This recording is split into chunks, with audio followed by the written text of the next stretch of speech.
Hello, very good evening aspirants. कैसे हैं आप सभी लोग? जैसे कि आपको पता है कल ही आपका सीडीएस का एग्जामिनेशन हुआ था, राइट? सो आज मैं अस्त्रा एकेडमी की तरफ से शिवालिका आपके लिए लेके आई हूँ सारे पीवाईक्यू का एनालिसिस। बेसिकली मेरा पार्ट है साइंस, तो आज हम लोग साइंस को करने वाले हैं। एज वी हैव सीन कि बहुत सारे वेरिएशंस देखने को मिले हैं, पेपर बहुत ज़्यादा चेंज हो गया है। जो क्वेश्चंस आते थे, जिस टॉपिक्स पे आते थे वो नहीं आए हैं। वैसे बायोलॉजी थोड़ी बहुत सेम है, बट केमिस्ट्री बहुत ज़्यादा चेंज कर दी है। सो ये सीरीज़ है आपकी, आधे आधे क्वेश्चंस हमने बांटे हुए हैं, कुछ यहाँ मिल जाएंगे, कुछ नेक्स्ट लेक्चर में मिल जाएंगे, तो दोनों देखना और दोनों की एक्सप्लेनेशंस देखना, ठीक है? चलो, तो पहले क्वेश्चन से हम लोग स्टार्ट करते हैं बच्चे। पहला क्वेश्चन आपका क्या है?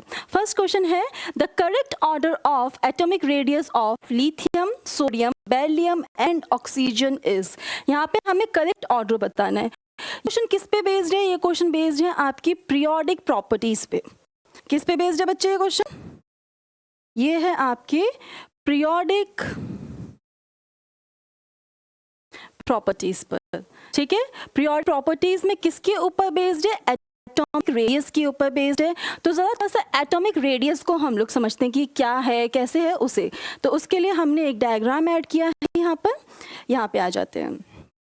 चलो, so as we are seeing कि एक तो हम लोग पीरियोडिक टेबल में कहाँ से जाते हैं? लेफ्ट से राइट की तरफ जाते हैं, और दूसरा हम लोग जाते हैं टॉप टू बॉटम, ठीक है? अब लेफ्ट टू राइट में क्या डिफरेंस आ रहा है एटॉमिक रेडियस में, उसे समझने की कोशिश करते हैं। जैसे जैसे हम लोग लेफ्ट से राइट में जाते हैं बच्चे, तो आपके नंबर ऑफ इलेक्ट्रॉन्स क्या होते हैं बच्चे? नंबर ऑफ इलेक्ट्रॉन्स बढ़ते जाते हैं, यानी कि एटॉमिक नंबर इंक्रीज हो रहा है, ठीक है? एटॉमिक नंबर इंक्रीज हो रहा है, बट जो शेल नंबर है यानी कि KLMN वो सेम है, वो चेंज नहीं हुआ है बच्चे। तो इसके वजह से हमें साइज में डिक्रीज। अभी साइज में डिक्रीज क्यों आया भाई? जितने ज़्यादा इलेक्ट्रॉन्स होंगे उतने ज़्यादा प्रोटॉन्स होंगे, तो फोर्स ऑफ अट्रैक्शन बढ़ेगा। फोर्स ऑफ अट्रैक्शन बढ़ने की वजह से शेल खींचा चला आएगा न्यूक्लियस की तरफ, ठीक है? शेल आपका खींचा चला आया न्यूक्लियस की तरफ, जिसकी वजह से साइज डिक्रीज होता जा रहा है। तो यहाँ पे क्या हो रहा है? लेफ्ट टू राइट में साइज डिक्रीज हो रहा है। और आपका जब टॉप टू बॉटम आते हैं तो एटॉमिक रेडियाई क्या होता है? इंक्रीज होता है। अब ये इंक्रीज क्यों हो रहा है? क्योंकि एटॉमिक नंबर इंक्रीज हो रहा है, उसके साथ साथ आपकी शेल नंबर भी इंक्रीज हो रही है। अब शेल नंबर इंक्रीज होगी तो साइज तो अपने आप बढ़ेगा। यहाँ पे शेल नंबर इंक्रीज नहीं हो रहा था, यहाँ पे इंक्रीज हो रहा है, तो टॉप टू बॉटम में आपका इंक्रीज होगा। क्वेश्चन पे चल के देखें तो कौन कौन से एलिमेंट्स हमें गिवन है? सोडियम गिवन है, lithium, beryllium and boron. Okay, sodium यहाँ पे आपका, lithium, beryllium and oxygen, sorry boron नहीं ऑक्सीजन है। तो बच्चे सबसे ज़्यादा किसका होगा? बॉटम में जा रहे हैं, नंबर ऑफ शेल इंक्रीज हो रहे हैं, तो सोडियम नंबर 1 पे आ गया। उसके बाद आपका लिथियम आ जाएगा, उसके बाद बेरिलियम आ जाएगा, एंड लास्ट में आपका ऑक्सीजन होगा। तो इसके अकॉर्डिंग करेक्ट ऑप्शन कौन सा है? करेक्ट ऑप्शन है बच्चे ऑप्शन ए, ठीक है? जल्दी से एक बार इसको देख लीजिए, समझ लीजिए। आई होप आपको ये अच्छे से समझ आ गया होगा। अगले क्वेश्चन की ओर चलते हैं। Next question, okay, which green house gas has maximum average residence time in the atmosphere? इसमें से सबसे ज़्यादा वक्त के लिए कौन रहता है? ठीक है, CFC, CH4, N2O या वाटर? कौन सा रहेगा बच्चे? इसमें से कौन सा रहेगा? देखो, बात करें अगर आपकी CH4 की, तो ये अराउंड 12 ईयर्स के लिए रहता है, ठीक है? It's a current affair based question, study करी गई थी मीथेन के ऊपर, वहाँ से ये क्वेश्चन आपका डाला गया है, ओके? अगर आपकी N2O की बात करें हम लोग, तो ये अराउंड 50 ईयर्स के अप्रॉक्स रहता है, 50 to 100। जब हम बात करते हैं CFC की बच्चे, तो ये आपका अराउंड कुछ साल से लेके थाउजेंड्स ईयर्स तक रहता है, थाउजेंड्स ऑफ ईयर, ठीक है? तो इसका करेक्ट आंसर क्या होगा? करेक्ट आंसर होगा ऑप्शन ए, CFC, ठीक है? चलो आगे चलते हैं, अगला क्वेश्चन देखते हैं। अगला क्वेश्चन क्या है? नेक्स्ट क्वेश्चन है, which of the following catalytic system is used for the reduction of unsaturated hydrocarbon to saturated hydrocarbon. पहले तो ये पता होना चाहिए अनसैचुरेटेड क्या है और सैचुरेटेड क्या है, और ये क्वेश्चन कहाँ पे है, कैसे आया है। तो बच्चे ये कहीं बाहर से तो आया नहीं है, कहाँ दिया हुआ है, क्लास आपकी 10th में जो आपका ऑर्गेनिक केमिस्ट्री है वहाँ पे बताया हुआ है कि अनसैचुरेटेड क्या होते हैं एंड सैचुरेटेड क्या होते हैं, राइट। अगर हम लोग अनसैचुरेटेड की बात करें तो ये वो हाइड्रोकार्बन्स है जो डबल और ट्रिपल बॉन्ड्स बनाते हैं, मतलब जो कि एल्कीन है या फिर आपके एल्काइंस हैं, ठीक है। इनको कन्वर्ट करना इसमें एल्केन की फॉर्म में सिंगल बॉन्डेड सैचुरेटेड में किसके द्वारा किया जा सकता है।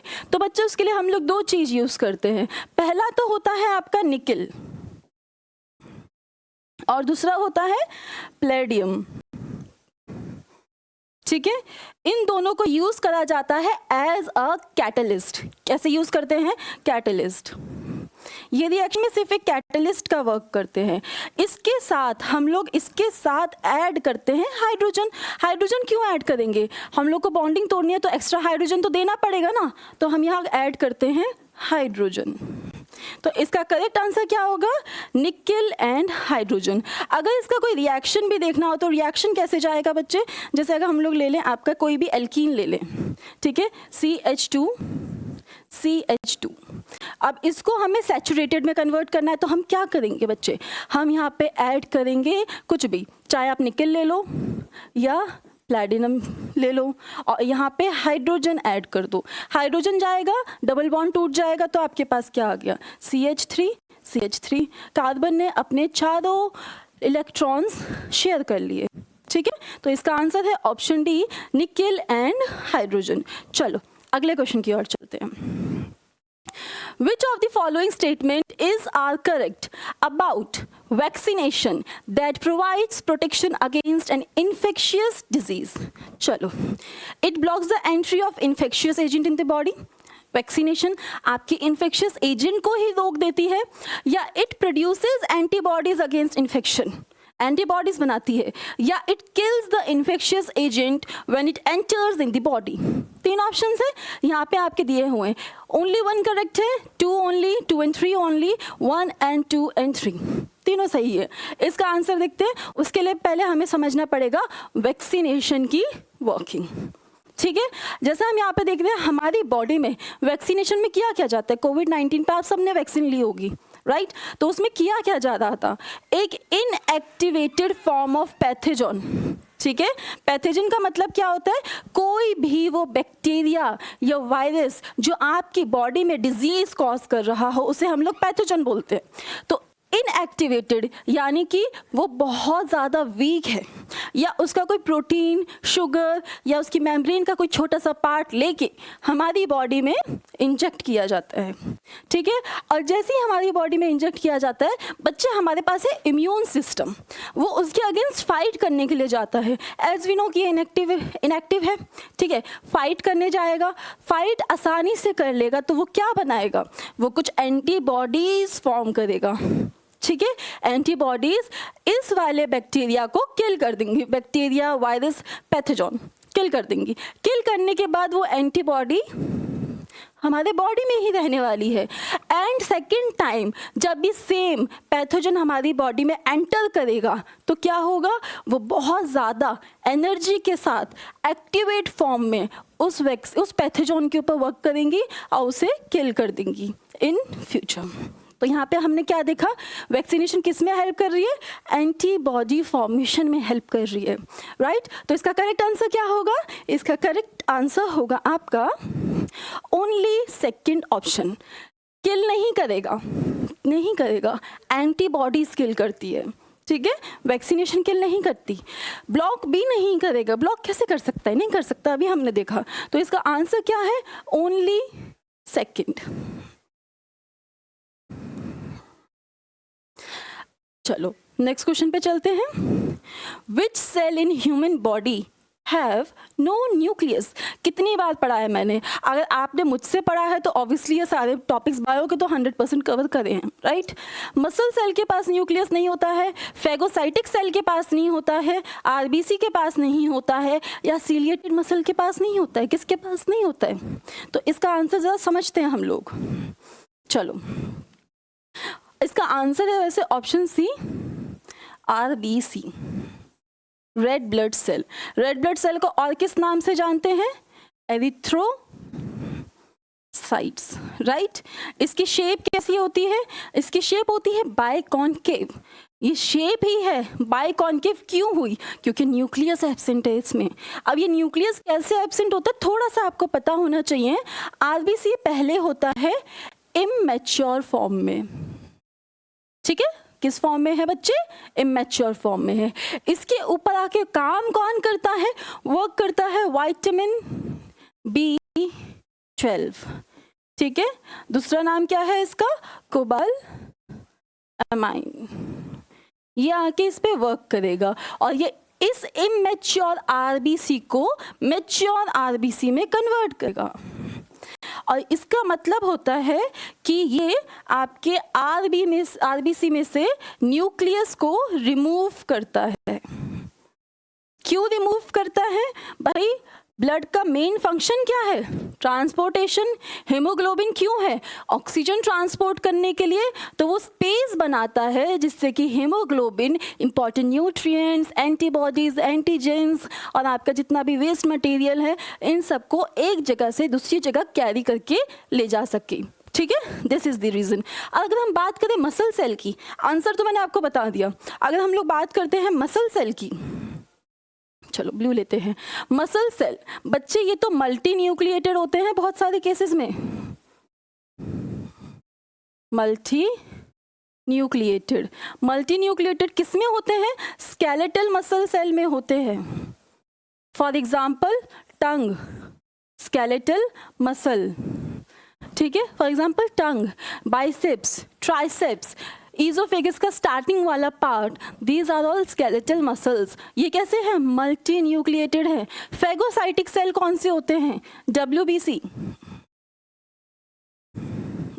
White blood cell. दूसरा नाम क्या है इनका? ल्यूकोसाइट्स, ठीक है। और इनके पास क्या प्रेजेंट है? इनके पास तो न्यूक्लियस अच्छे खासे शेप में प्रेजेंट है। सीलिएटेड सेल कहाँ पाए जाते हैं? कहाँ पे पाए जाते हैं? जहाँ पे हमारी बॉडी में सीलिया प्रेजेंट हो। कॉल्यूमनार सेल टिश्यूज में पाए जाते हैं, कॉल्यूमनार। और कॉल्यूमनार में अगर आप एनसीईआरटी खोल के देखोगे तो इसके पास तो न्यूक्लियस प्रेजेंट है। कहाँ प्रेजेंट है? बेस मेम्ब्रेन से जुड़ा हुआ है न्यूक्लियस, ठीक है। तो correct answer is option C, RBC.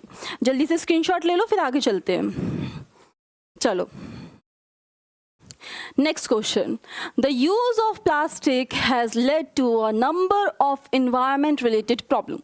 For this, which one of the following statement is correct? Correct बताना है हम लोगों को। They are non-biodegradable. They do not get released into water and food. They do not have any biochemical synthesis activity. They are harmless to human. भाई पहली बात तो यहाँ प्रॉब्लम्स की बात करी जा रही है। इससे सिंपल क्वेश्चन क्या ही होगा? क्योंकि वो कैसे हैं? आपके नॉन बायोडिग्रेडेबल हैं।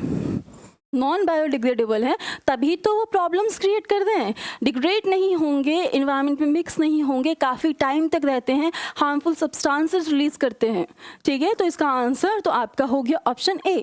इससे सिंपल क्वेश्चन क्या ही हो सकता है। चलो, okay. Microbodies found to be present in plant and animal cells contains, क्या कंटेन करते हैं? Broken down membranes, enzyme, acidic fluids या वेस्ट मेटाबॉलिट्स। पहले तो ये समझो माइक्रोबॉडीज होती क्या है बच्चे। माइक्रोबॉडीज सेल में प्रेजेंट है, प्लांट सेल, एनिमल सेल सब में प्रेजेंट होती हैं, ठीक है। क्या करती हैं? डाइजेशन का काम करती है, अलग अलग सब्सटेंस को डाइजेस्ट करती हैं या सिंथेसाइज करती हैं। 3 टाइप की माइक्रोबॉडीज होती हैं, जरा इसको देख लेते हैं। देखो यहाँ पे प्रेजेंट है आपकी स्मॉल माइक्रोबॉडीज, बहुत ही छोटे छोटे स्ट्रक्चर होते हैं, सर्कुलर स्ट्रक्चर्स, ठीक है। एक होता है पेरोक्सिसोम्स, स्फेरोसोम्स एंड ग्लायोसिसोम्स, ठीक है, क्या कर रहे हैं, ब्रेक डाउन ऑफ फूड। अब कोई भी चीज़ जो ब्रेक डाउन करती है, डाइजेशन करती है, दे ऑलवेज कंटेन क्या, बताओ क्या कंटेन करते हैं, एंजाइम्स कंटेन, क्या एंजाइम्स, ठीक है। तो इनके पास है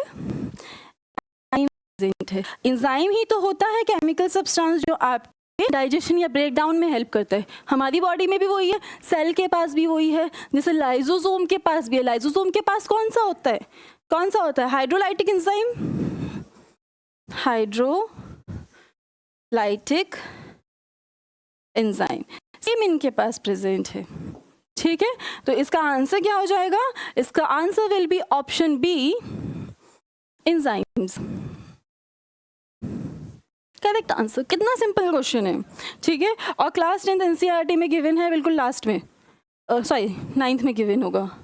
चलो, an antibacterial enzyme present in saliva and tears is called, ये मैंने बहुत बार पढ़ाया है। जब भी पढ़ाती हूँ मैं बात करती हूँ एक एग्जाम्पल की। वो एग्जाम्पल क्या है कि जब छोटे बच्चे सोते हैं तो सोते सोते उनके मुंह से लार निकलती है।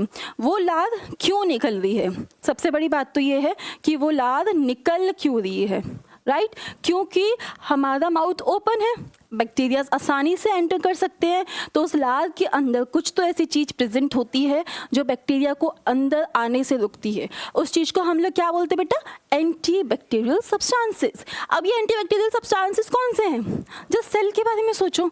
सेल के पास क्या होता है, एक सुसाइडल बैग होता है। सुसाइडल बैग उससे पहले क्या काम कर रहा होता है, फैगोसाइटिक होता है उसका नीचे, दूसरे बाहर से आ रहे बैक्टीरियाज को पकड़ता है और मारता है, राइट। तो वो क्या है, लाइसोसोम। सेम हमारे सलाइवा और टीयर्स में पाया जाता है, क्या पाया जाता है, लाइसोसोम पाया जाता है। तो इसका आंसर हो गया लाइसोसोम, ठीक है, इसका आंसर है आपका लाइसोसोम। अब वहाँ पे लिखा हुआ है कंपोजिशन ऑफ सलाइवा, तो आपके कंपोजिशन ऑफ सलाइवा में क्या क्या प्रेजेंट है। सबसे पहला क्या प्रेजेंट होता है, म्यूकस। म्यूकस क्या करता है, एज अ ल्यूब्रिकेंट काम करता है। क्यों लुब्रिकेंट की तरह काम कर रहा है, माउथ को स्मूथनेस चाहिए जिसकी वजह से हमारे टीथ मैकेनिकल प्रोसेस को अच्छे से कर सके, ठीक है। इसके अलावा क्या पाया जाता है, अमाइलेज पाया जाता है, सलाइवरी अमाइलेज बोलते हैं। इसका दूसरा नाम क्या है बच्चे, टाइलिन। टाइलिन का कार्य क्या है, क्या काम है टाइलिन का, टाइलिन का काम है कार्बोहाइड्रेट की स्टार्च वाली फॉर्म को तोड़ना, डाइजेस्ट करना, ठीक है। किस में तोड़ देता है, माल्टोज में तोड़ देता है। कितना परसेंट, 30% यहाँ पे ये तोड़ने का काम करता है, राइट। मैंने लेक्चर्स में आपको पढ़ाया था, आपको ध्यान होगा। इसके अलावा और क्या होते हैं, कुछ आपके प्रोटीन्स एंड एंजाइम्स पाए जाते हैं। तो हम बात करते हैं कुछ प्रोटीन्स एंड एंजाइम्स की। प्रोटीन्स में जैसे कि क्या पाया गया है, एंटीबॉडीज पाई गई है। एंटीबॉडी कौन सी, IgA, इम्यूनोग्लोबुलिन A, ठीक है। इसके अलावा यहाँ पे पाया जाता है लाइसोसोम, लाइसोसोम, ठीक है। और क्या पाया जाता है, और पाया जाता है बेटा यूरिया। सोचो, जो यूरिया हम लोग वेस्ट मटेरियल के फॉर्म में रिलीज करते हैं हमारी बॉडी से, वो यहाँ पे पाया जाता है, ठीक है। सो करेक्ट आंसर क्या है आपका, option C, lysosome is correct answer. इसकी PDF आपको ग्रुप में मिल जाएगी। ग्रुप का नाम क्या है, ग्रुप का नाम यहाँ लिखा हुआ है, टेलीग्राम ग्रुप है हमारा, साइंस बाय शिवालिका मैम, ठीक है। साइंस बाय शिवालिका मैम में आपको इसकी PDF मिल जाएगी। अगले पे चलते हैं।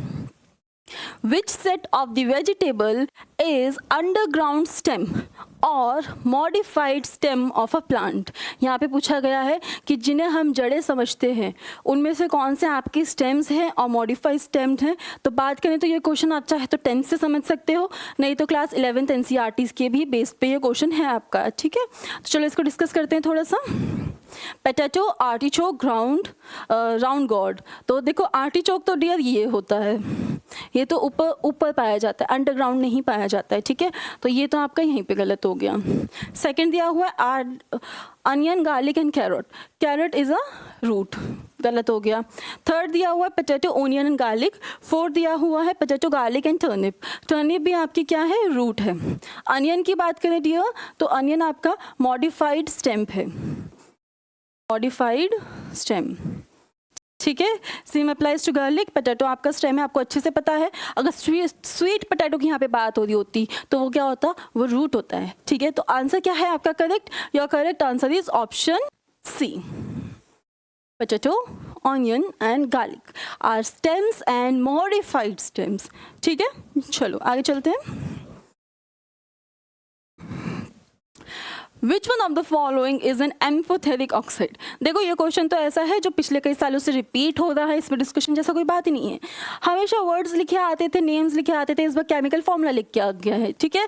तो क्या है, मैग्नीशियम ऑक्साइड है, फॉस्फोरस ऑक्साइड है, सोडियम ऑक्साइड है एंड एल्यूमिनियम ऑक्साइड है। एज वी नो एम्फोथेरिक का मतलब क्या होता है, पहले तो ये पता होना चाहिए हमें। तो एम्फोथेरिक का मतलब होता है कोई भी ऐसा सब्सटेंस जो क्या शो कर रहा हो, एसिडिक प्लस बेसिक प्रॉपर्टीज दोनों शो करता हो, ठीक है। तो ये आपका एसिडिक प्रॉपर्टी भी शो करेगा डियर और बेसिक भी शो करेगा। एंड एज वी नो कि आपके जितने भी मेटल ऑक्साइड्स होते हैं they are basic in nature. Basic में भी कैसे, अल्कलाइन इन नेचर, मतलब कि वाटर में सॉल्यूबल है। क्लास में बहुत बार चिल्ला चिल्ला के पढ़ाई थी ये चीज़ मैंने, राइट। अब ये आपकी रिएक्टिविटी सीरीज़ है। रिएक्टिविटी सीरीज़ अगर पता हो तो बहुत आसान है करना। इसको अगर देखें, इसको याद करने का तरीका क्या है, potassium, sodium, calcium, magnesium, aluminium, carbon, zinc, iron, tin, lead, hydrogen, copper, silver, gold, ठीक है। अब इसे याद करने का तरीका क्या है, इसे याद करने का तरीका बड़ा सिंपल सा है आपका। जैसे कि अगर याद करें, के से हो जाएगा कैटरीना, ठीक है। हम लोग सीक्वेंसिंग याद करेंगे सिंपल फॉर्म में, के से हो जाएगा कैटरीना। तो कैटरीना ने कार मांगी, ऑल्टो, जेन, फरारी, फिर भी है क्यों मिली उसको सिल्वर, ऑडी, लास्ट में आता है प्लैटिनम, तो प्लेटेड, ठीक है। ये से याद करने का तरीका है। अब ऊपर के जो होते हैं बहुत ज़्यादा हाईली रिएक्टिव होते हैं, इसमें दो एल्यूमिनियम एंड जिंक, ये दोनों आपके इनके जो ऑक्साइड बनते हैं, इसके ऑक्साइड कैसे होते हैं, एम्फोथेरिक होते हैं नेचर में, ठीक है। दोनों के एम्फोथेरिक हैं, यानी दोनों आपकी एसिडिक प्रॉपर्टी भी शो करेंगे और बेसिक प्रॉपर्टी भी शो करेंगे। तो यहाँ पे करेक्ट आंसर क्या हो गया, aluminium oxide is your correct answer and it is a repeated question, bar bar repeat होने वाला क्वेश्चन है ये, ठीक है। चलो आगे चलते हैं अगले क्वेश्चन की ओर। The correct order of octane number, इस बार दो चीज़ें आई थी, एक ऑक्टेन नंबर आया था, एक सीटेन नंबर आया था। कहाँ से आया है ये, पेट्रोलियम प्रोडक्ट से, डीजल से एंड पेट्रोल से आया है। ऑक्टेन नंबर किस पर डिपेंड करता है बच्चे, पेट्रोल के लिए डिपेंड करता है, किसके लिए, पेट्रोल। और एक और आपका आया था सीटेन, वो किसके लिए होता है, वो होता है आपके डीजल के लिए, ठीक है। तो यहाँ पे पूछा गया है कि करेक्ट ऑर्डर क्या है और ऑप्शंस क्या है, butane, pentane, hexane and cyclohexane. Option A क्या गिवन है, ऑप्शन ए है ब्यूटेन, पेंटेन, हेक्सेन, साइक्लोहेक्सेन। इसे एक सिंपल सा सीक्वेंसिंग है पढ़ने का। सीक्वेंसिंग क्या है आपका, सबसे पहले आते हैं एल्केन्स, उसके बाद आते हैं एल्कीन, फिर आते हैं एल्काइंस, फिर आते हैं साइक्लो एल्केन्स और लास्ट में आते हैं आपके एरोमेटिक एल्केन्स, ठीक है। तो उसके अकॉर्डिंग हम यहाँ पे देखें तो सीरीज कौन सी सही जा रही है, option A butane, pentane, hexane, सारे कौन से एल्केन हो गए, इंक्रीजिंग ऑर्डर में हो गए, और लास्ट में क्या आ गया, साइक्लोहेक्सेन। तो आपका correct answer will be option A, correct answer will be option A, ठीक है। चलो अगले क्वेश्चन की ओर चलते हैं। Which one of the following is the correct order of reactivity of magnesium, aluminium, zinc and iron with hydrochloric acid? Hydrochloric acid तो फालतू में ऐड किया हुआ है, आपको बस रिएक्टिविटी सीरीज बतानी है, रिएक्टिविटी सीरीज के अकॉर्डिंग क्या आ जाएगा। सबसे पहले magnesium, aluminium, zinc and iron. तो मैग्नीशियम आपका ये रहा, एल्यूमिनियम ये रहा, जिंक ये रहा, आयरन ये रहा। पहले ही खुद अपनी इंक्रीजिंग ऑर्डर में लगा रखे हैं, तो इसके अकॉर्डिंग सबसे पहले मैग्नीशियम रिएक्ट करेगा, फिर एल्यूमिनियम रिएक्ट करेगा, फिर जिंक एंड लास्ट में आयरन। तो option A is your correct answer. ठीक है, आई होप आपको ये अच्छा लगा होगा। बाकी के क्वेश्चन हम लोग नेक्स्ट सीरीज में देखेंगे जो इसके बाद ही है। ठीक है, okay, have a nice day.